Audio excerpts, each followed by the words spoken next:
The Raiders have reportedly been quite impressed with certain quarterbacks at the NFL Combine. This is undoubtedly an interesting storyline for the team as they prepare for the upcoming draft. Additionally, there are 5 critical decisions the Raiders must address ahead of the 2025 free agency period. What's up, buddies? Welcome back. If you are new here, make sure you hit the subscribe button. We cover all AFC West news here on this channel. At the NFL Combine, quarterback evaluations were front and center, as this position remains crucial for the Raiders' success moving forward. Reports suggest that the team was especially impressed by Alabama's Jalen Milroe and Texas quarterback Quinn Ewers. According to The Athletic, both players caught the Raiders' attention during the Combine and subsequent film reviews. Vincent Bonsignore also weighed in, stating that he sees Jalen Milroe as a perfect fit for a Chip Kelly-style system. However, as always with these reports, it's important to take them with a grain of salt, as they can sometimes be hit or miss. Even so, the Raiders' interest in these prospects is worth noting. Jalen Milroe's performance at the Combine was a mixed bag. While he didn't participate in all drills, he did step onto the field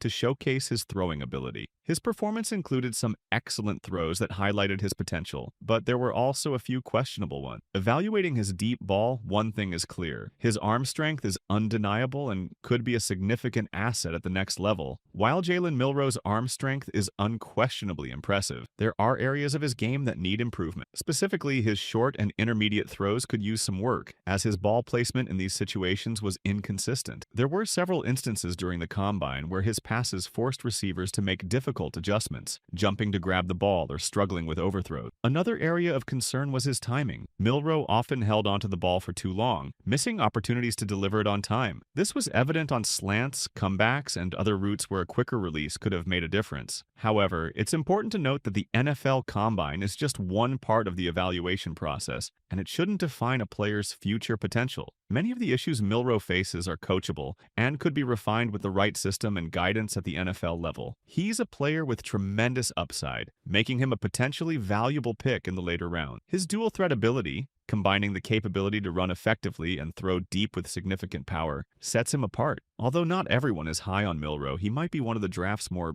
underrated prospects. His high ceiling makes him an intriguing option for a team willing to develop his raw talent. Of course, his low floor could deter some teams, but with the right play caller and coaching staff, Milroe could thrive. For the Raiders, this might be an ideal situation, as they currently have a coaching staff capable of fostering a young quarterback's growth. If Milroe lands in a situation where he has the opportunity to sit and develop for a year or two, it could set him up for long-term success. For a young quarterback like him, patience and preparation are key. The Raiders could provide an environment where he gets the necessary time to refine his game under the guidance of veteran leadership. This approach wouldn't just apply to Milroe, but also to other prospects like Will Howard or Jackson Dart. Bringing in a veteran quarterback to mentor any of these young players would significantly enhance their growth. If Milroe is still available in the 2nd or 3rd round, the Raiders might find him to be a great value pick. Adding him to the QB room could be a smart move, especially considering his potential. One surprising aspect of Milroe's Combine performance was his decision not to showcase his athletic ability. His running skills are a big part of his appeal, and not running the 40-yard dash raised some questions. While this won't make or break his draft stock, seeing his speed could have helped solidify his standing as a dual-threat quarterback. Switching gears to Quinn Ewers, he's another intriguing prospect who could fit into the Raiders' plan. Despite an up-and-down tenure at Texas,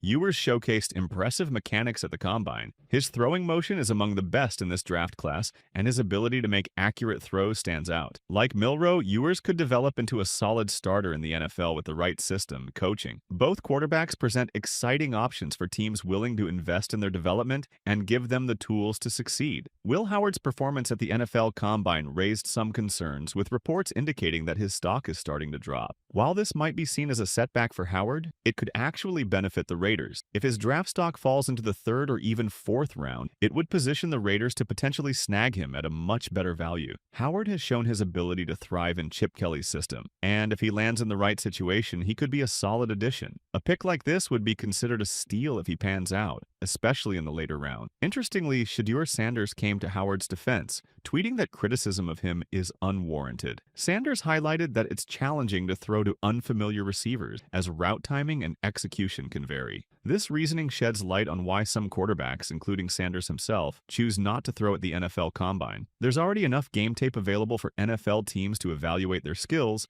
and for top-tier prospects, skipping combined throwing drills is often a calculated decision. Speaking of Shedeur Sanders, reports reports are now surfacing that his draft stock might be slipping. According to Tony Pauline, there's been a noticeable cooling off from teams when it comes to Sanders. This is surprising given his talent and potential, but it's also a reminder of how unpredictable the draft process can be. Despite this, Sanders remains a player to watch, as his skill set and dual threat ability could still make him an appealing option for teams in the right round. The buzz surrounding Shedeur Sanders and his draft stock continues to be a hot topic. Reports suggest that the earliest he might be selected is by the Raiders with the 6th overall pick. Some teams are reportedly discouraged by his lack of progression last season and his decision not to throw at the combine. It raises an intriguing question. Could Sanders be intentionally orchestrating this to land with the Raiders at number 6? Before the offseason, Sanders was widely regarded as a lock for one of the top 2 quarterback spots in this draft. The idea that he could now slip to number 6 seemed unthinkable just a few months ago. Yet, with each passing day, the reports and mock drafts indicating a slide are growing. If Sanders is still available at 6, it would be a massive opportunity for the Raiders. As a general manager, it would be hard not to sprint to the podium to make that pick. Sanders also spoke about his meeting with the Raiders during the combine, sharing that he had discussions with the coaching staff and expressed enthusiasm about the organization. He mentioned being particularly impressed by Coach Carroll and the Raiders' leadership. Sanders also highlighted the unique advantage of having Raiders owner Tom Brady as a potential mentor. He spoke highly of Brady's accomplishments and how having someone of his caliber to lean on for advice about the game is invaluable. Sanders made it clear that if the Raiders were to call, he'd be more than ready to embrace the opportunity. Despite the growing doubts from some, calling Sanders overhyped or predicting that he'll be a bust seems premature. His potential, combined with a system like Chip Kelly's and strong leadership under Carroll, could set him up for success. The key will be building a solid offensive line to support him. If the Raiders address that need in the offseason, Sanders could have the foundation to thrive, even in his rookie year. That said, it's still wise to let him develop for a year or two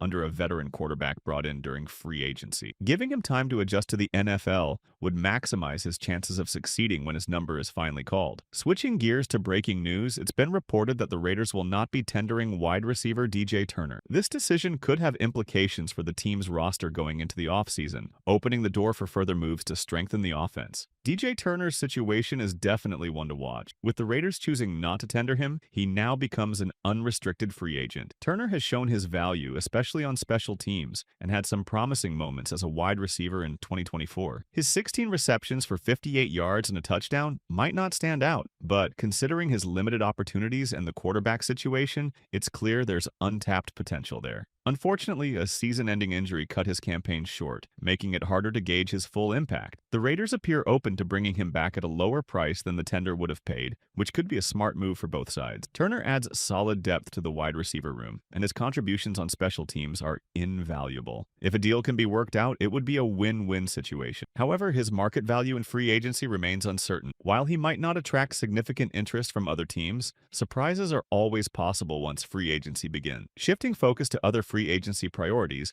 the Raiders have already re-signed Isaiah Pola-Mao, which is great news. With the team currently holding the second most cap space heading into the offseason, they're in a strong position to make critical moves. The first step will be addressing the players already on the roster and ensuring key contributors are retained. This approach will provide stability while creating room to add talent through both free agency and the draft. The decisions made in the coming weeks will play a major role in shaping the future of this team. The Raiders are facing significant decisions with 17 players set to hit free agency, not to mention the need to lock in a long-term deal for Maxx Crosby. Among the key free agents, one standout name is Trevon Moehrig. In 2024, Moehrig had his best season to date, starting all 17 games and posting career highs with 104 tackles and 10 passes defended. His consistent production and room to grow make him one of the top safeties on the market, with SpotTrack projecting his value at $15.7 million per year. While that price tag may seem steep, retaining Moehrig would be a crucial investment for a team that hasn't always been successful at keeping homegrown talent. He's a cornerstone of the secondary and someone the Raiders should prioritize bringing back. Another critical player to consider is linebacker Robert Spillane. Over the past few seasons, Spillane has emerged as one of the team's best and most reliable linebackers, consistently improving year after year. In 2024, he had a breakout season, starting all 17 games and posting an impressive 158 tackles, 14 quarterback pressures, 2 sacks,